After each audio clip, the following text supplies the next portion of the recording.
Kemudian narasumber kita adalah Mas Faiz Mubarok. Nah, selamat datang dulu Mas di podcast saya pada hari ini. Terima kasih telah mengundang saya ya. Oke. Nah teman-teman, pada hari ini kita akan membicarakan seputar tentang pelayanan publik. Nah, untuk lebih lanjutnya atau lebih jelasnya, nanti pertanyaan-pertanyaan kita tanyakan kepada Mas Faiz, biar Mas Faiz yang menjelaskan apa sih itu tentang pelayanan publik dan yang lainnya.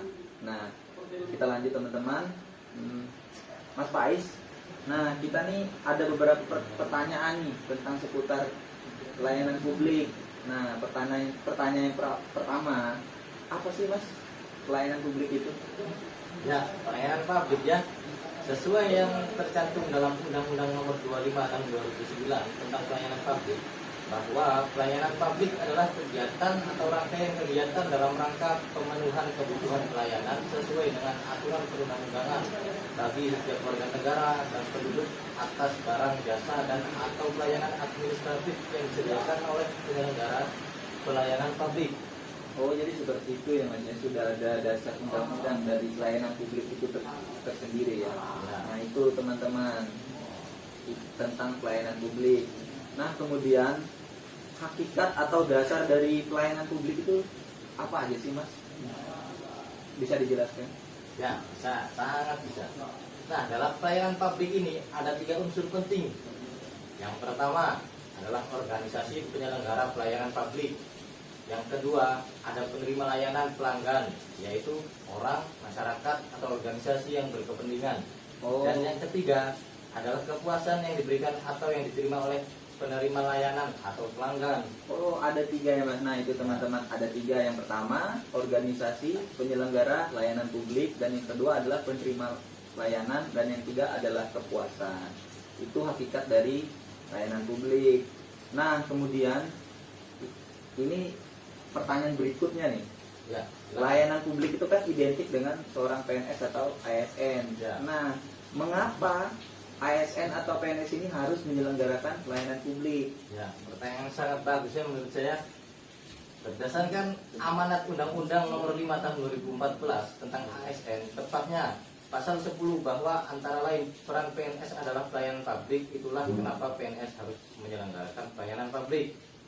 Oh, ada juga dasar undang-undang ya Mas? Ya, ada, memang sudah diatur dalam undang-undang negara.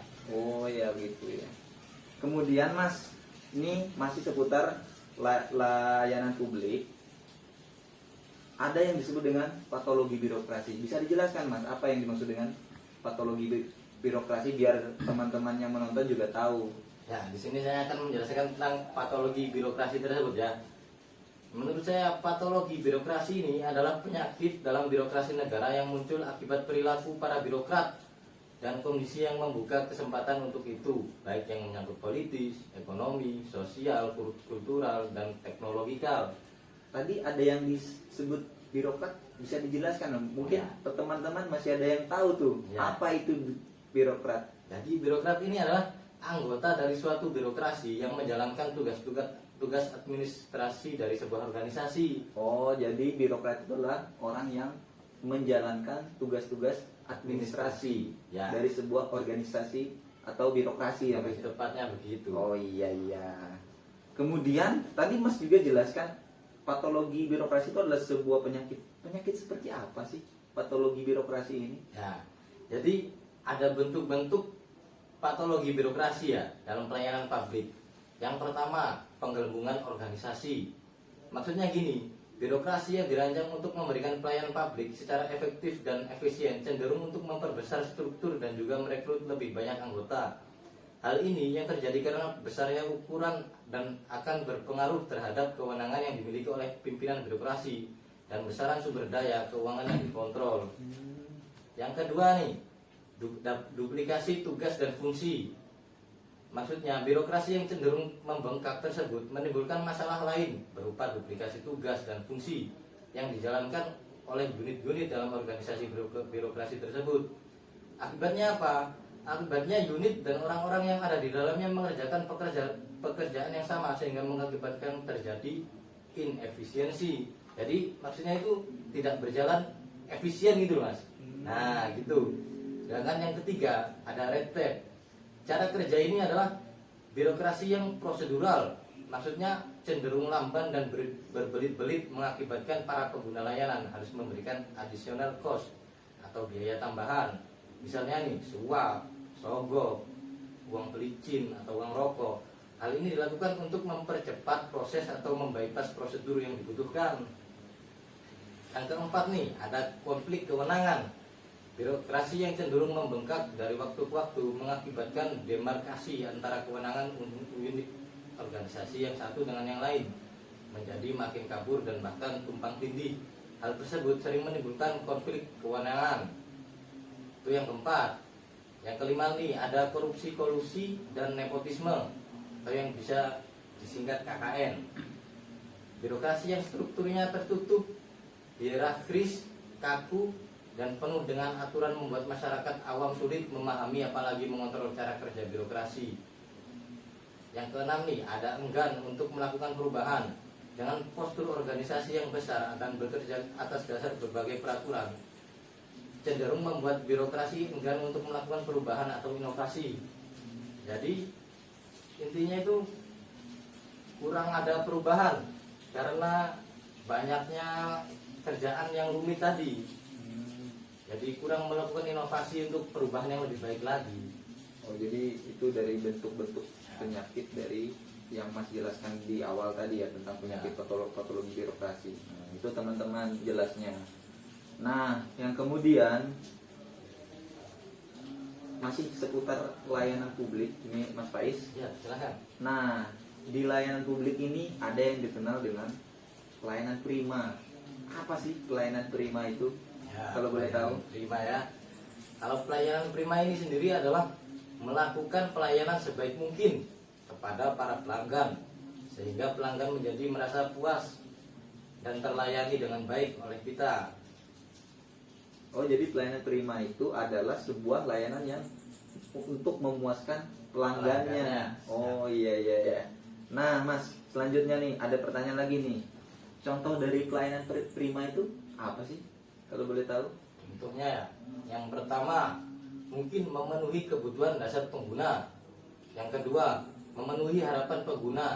Yang ketiga, melebihi harapan pengguna jasa, mengerjakan apa yang lebih dari yang diharapkan.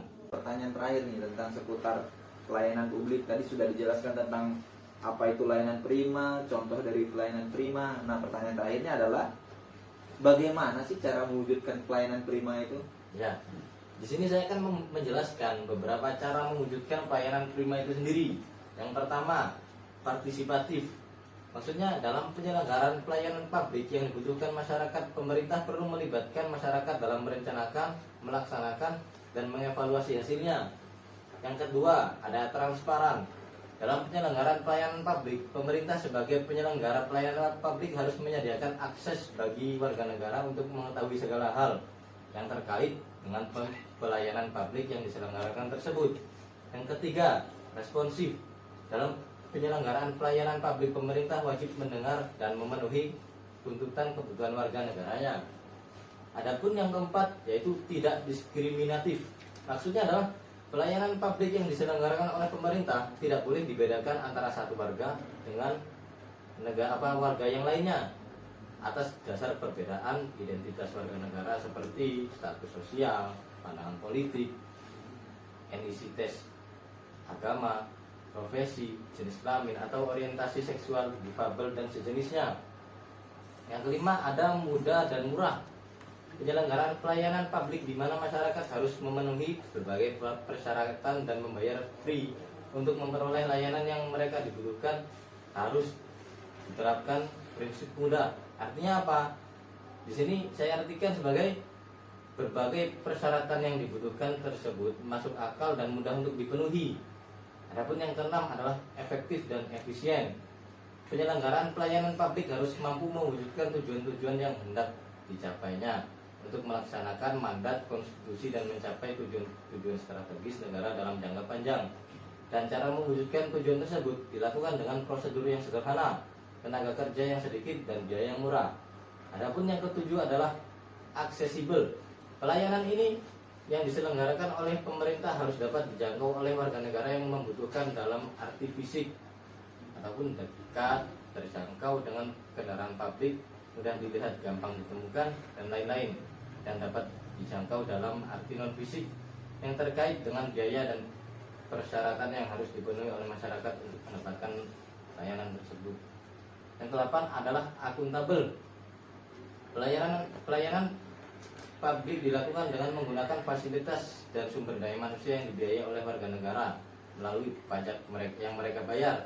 Oleh karena itu, semua bentuk penyelenggaraan pelayanan publik harus dapat dipertanggungjawabkan secara terbuka kepada masyarakat. Nah, yang terakhir nih, ada berkeadilan. Maksudnya berkeadilan di sini adalah penyelenggaraan pelayanan publik yang dilakukan oleh pemerintah memiliki berbagai tujuan. Salah satu tujuan yang penting adalah melindungi warga negara dari praktik buruk yang dilakukan oleh warga negara yang lain.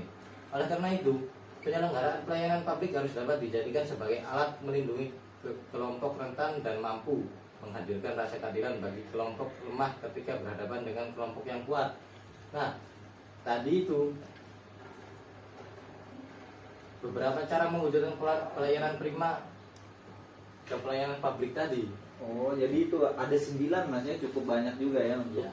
untuk mewujudkan sebuah pelayanan prima. Itu artinya apa, itu sangat susah ya, cukup susah mungkin dari 9 itu bisa Mungkin dilaksanakan. cukup susah bagi pemerintah untuk melaksanakannya untuk sekarang ini. Nah, itu sekian dari video saya teman-teman. Apabila ada kekurangan dari saya atau dari Mas Faiz dalam menjelaskan mungkin dari semua pertanyaan-pertanyaan yang saya tanyakan tadi Mas Faiz, sekiranya dimohon maafkan. Akhir kata saya ucapkan terima kasih teman-teman. Sekian.